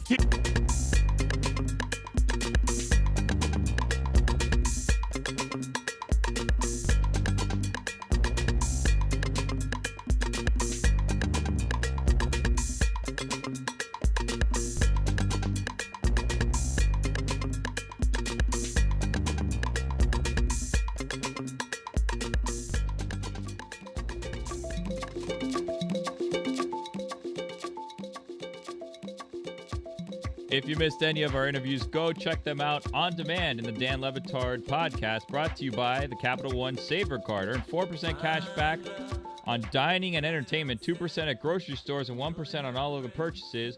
What's in your wallet? It's Friday, Dano. You know what that means. We're going to open up the club soon, and all the sounds in the club are brought to you by mycomputercareer.edu, training for a better life. We're not going to open up the club soon. We're going to open up the club right now. What is the computer buffering? Yeah, give me a sec. I got to blow on the cartridge here. Okay, blow on the cartridge, and soon we will open the club and send you into the weekend with 2 minutes of frenzy and fun. As soon as he's got the music, it'll play at any point now as I filibuster. Mike just made me think. You don't get to really blow in the cartridge anymore in the games like you used to. It's a bummer, right? Also, I'm reporting exclusively that the operating budget for Space Jam 2 has now escalated to $300 million for the operating budget for Space Jam 2. What is the first sound in the club? Look up Gerald McCoy's IMDb. Oh, there's that. Yes, he doesn't really have an IMDb until you guys looked it up, and he did have an IMDb. Girl, I don't understand it. Why you wanna hurt me? That is the karaoke king, Amin Al-Hassan, who sings very poorly. That's all, folks. That is the limited fake Alvin Gentry, a useless joke that took too long to tell. Who else That's we got? all, folks. Just useless. There was no payoff to that. Who else? Hey, this is Craig Biggio, and you're on with Dan, one bad radio host. And when I mean bad, he's bad. One bad radio. Say that again? I'm having a hard time hearing you. It's a slurring Craig Biggio in the club. Who else in the club? I got some feedback that, I wanted you guys to know that in my meeting with Tim, I apologize for my reaction. The most lukewarm apology. He had to be forced. The manager of the Mets had to be forced to come out and do it a second time. He did it so poorly the first time. Who else in the club? We so big we ain't got to respond when you're talking to a Don. Please have respect like you're talking to your mom. We will miss you, Bob Lee. Thank you for all the good work around here. Who else in the club? I don't know what y'all on. This is chess. Know the difference between the king and the pawn. Even nailed the tween. The tween. Who else is in the club? My mother, John Biggio, and my father, Lee Biggio, were two Really? hardworking people Wow, who are no longer here. Oh, whoa. But I know they're watching. All right. I thought all the Biggios were in the club, but clearly not all of them are in the club. Who else is in the club? Yeah. That is Greg Cody as Billy whispers a joke in his ear that only he could hear, and he interrupts the show. Yeah. Greg, you just said yeah to something that was said in your head. Oh, and yeah. Only... Sorry. Put it on the poll, Guillermo. Who's the dumber Cody? Gloria, Gloria.